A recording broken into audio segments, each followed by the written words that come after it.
running. Morning, so we're back again today. It's the 14th of April and we're doing another check on this hive.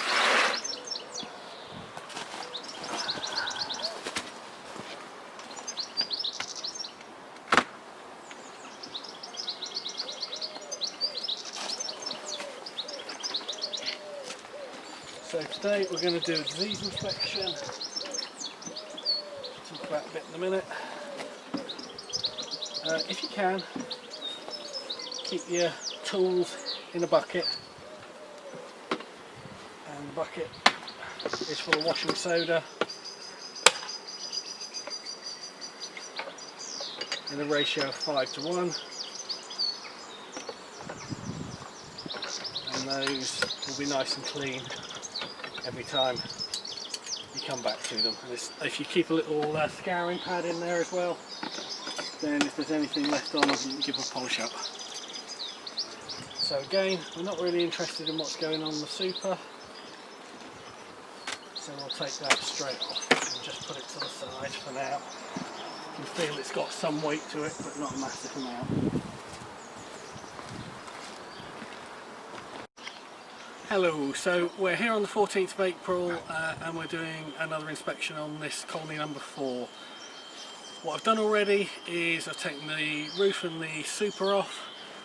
This morning we're going to do an inspection of see if there's see how healthy this colony is, have a look if there's any disease issues. Because it's on double brood, I need to check the bottom box first. The reason you check the bottom box first is if you check the top one, all the bees go chasing down to the bottom box. By the time you get to the bottom box, it's so crammed full of bees you can't see anything anymore. When I take the bottom box, top box off, I'm going to put it on this stack, but I don't want the queen to find a way into the super. So temporarily I've put a crown board on top of the stack so there's less flying bees, and I put a queen excluder on top of the super, so when I take this off there's no chance of the queen disappearing down in. Again, with this colony, it's nice, it's gentle, they don't really need a lot of smoke, but I'm just going to give them a little puff there. Now the dummy board's over here today, which isn't quite the right side for where Neil's standing, so we'll have that out and we'll kind of work a little bit backwards, but we'll make ourselves some space.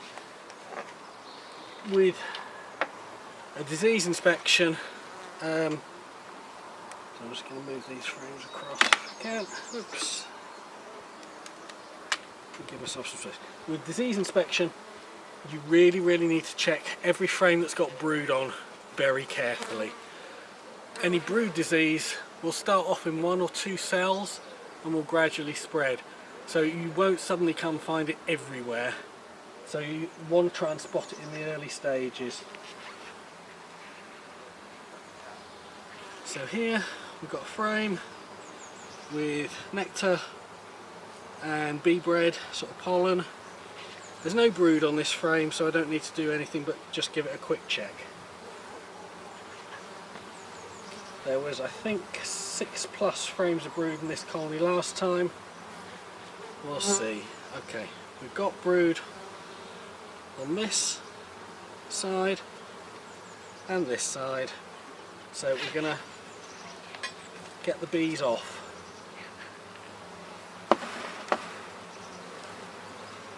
If you want to see into the cells and it's covered in brood, it's covered in bees, you can't see down into the cells. What I want to find is that the larvae are nice and pearly white, well segmented, nicely curled, there's nothing wrong with them, the pattern's good. There will always be some holes, and you can see this funny sort of W shape here. The bees won't lay on the wire. For whatever reason they don't like where the wire is, so there will often be a sort of line of holes where they haven't used the cells. The pattern's good, the larvae look healthy, the cappings all look nicely domed and healthy. I can't see any problems with that frame.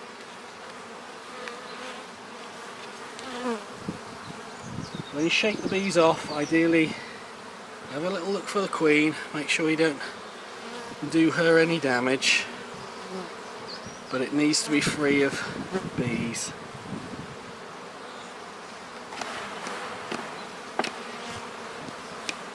Or as free as possible. Seal brood, a little bit of drone, arc of pollen, arc of honey, but I'm really not interested in that. I'm looking into these cells. There's very little open brood here, but what there is, the larvae all look healthy. The seal brood, all the cappings are properly sealed. They're not greasy, they're not dipped. And the key diseases you're looking for: a European foul brood, an American foul brood. You may also see the sort of minor diseases as well, sort of chalk brood, sack brood, things like that. One of the things to do is get the light right and look down. AFB has a nasty habit of, when it goes to a scale stage, it forms a scale that really glues to the bottom of the cell. If you get the light just right behind you, that's when you can see it, but there's absolutely no signs of that there. Okay, so we've been through this whole bottom box now. We've kind of cut it short because we were just going to repeat the same thing about another 6 times. And we've got 6.5 frames of brood in the bottom box still. So we put the top box aside. So we've just got as you lift this top box up to put it back on the hive, make sure you don't bring the queen excluder with you, because they've got a bad habit of sticking. You get halfway across and the darn thing drops off, and then you don't know where the queen is. You could have dropped her or not. Oops. Little bit of smoke in the top. Don't need a lot with this colony, so queen excluder is going to come off. And we'd repeat what we did in the bottom box in the top box. Queen excluder off and checked underneath. One of the things that is useful to get is something like that, a healthy hive guide. It will take you through visually and explain what are the serious diseases in both brood and adults, what you should be looking for. There are longer versions of this, but this is a really good handy pocket sized guide. It's a great starter thing. It's about a £5, maybe slightly more, from the BBKA. Good bedtime reading. I read it last night. Out comes the dummy board. As I say, I'm expecting to only find brood probably on 2 or 3 frames of this. So the honey frames, as long as the queen's not on them, are of very little interest to us. So we can go through those quickly, because they really... Okay, I think I'm going to be surprised. We've got brood out as far as this. I've got eggs in here. Now you won't find a lot going on a frame of eggs in terms of signs of disease, because foul brood disease won't really show up until the larval stages. Don't see the queen on there, but she's been there fairly recently, so I'm not going to shake the bees off there because I wouldn't learn anything different if I did. But that's probably more than I was expecting, which goes to prove it was a good call to put a brood box on it, extra brood box on last time. I was only expecting to find brood in 2 or 3 frames, but I suspect it's going to be more than that. Now, given we only put this box on a week ago, there should be no sealed brood in here. It should be all eggs and larvae. I'm just going to shake off. As you shake off, try and shake them over and into the box. You obviously don't want to lose the queen. Try not to smash the frames into the box if you possibly can. It's a little bit of a technique you learn over time. So larvae, arc of pollen, a little bit of honey around the outside, but it's pretty much all eggs in there and some young larvae. Again, no signs of problems. So most of what I'm looking for is brood disease, but as I look at the adult bees, can I visually see any varroa on them? Can I see them behaving oddly? Do I see any deformed wing virus? Just got a little queen cup up towards the top here. Found a couple in the lower box, we'll just check it. It's empty, that's not a worry. Again, shake the bees off of there. 2 little queen cups there. Again, nothing in them. Just eggs on that side. Pretty much all pollen on that side. I might actually just move that frame in one and move this frame out one, because this one's less of a useful frame. Again, larvae, eggs, drone in the centre there, so we have got drones hatching out now. Haven't seen the queen, and again, drones there, drones there. So this colony is building up. Once you see drones, they get sexually mature about 2 weeks after they emerge.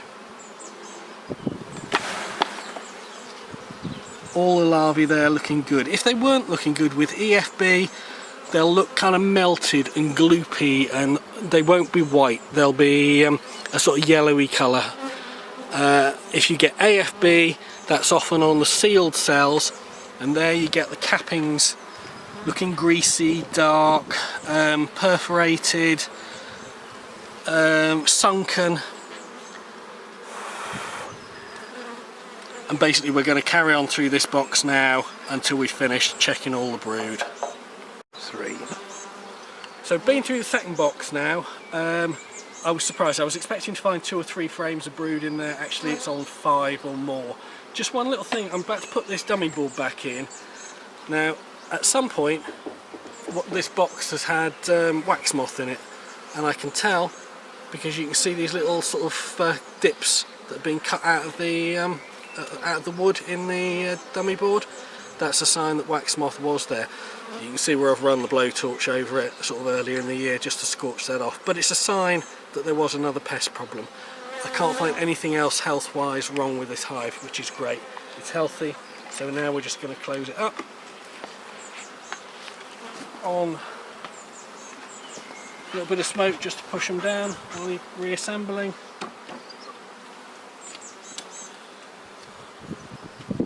On with the queen excluder, the spare queen excluder you had. There's no purpose now, tuck it out of the way. Super old mine, don't go. Square everything up. Sometimes it's best if you grab both corners diagonally and square up. I don't really want to go in the super, but this crown one's not quite on straight. And that's it for this one. It's healthy, it's doing well, it's expanding fast. Really glad we put it on a second brood box last week, and that's it for this colony this week. Thank you very much.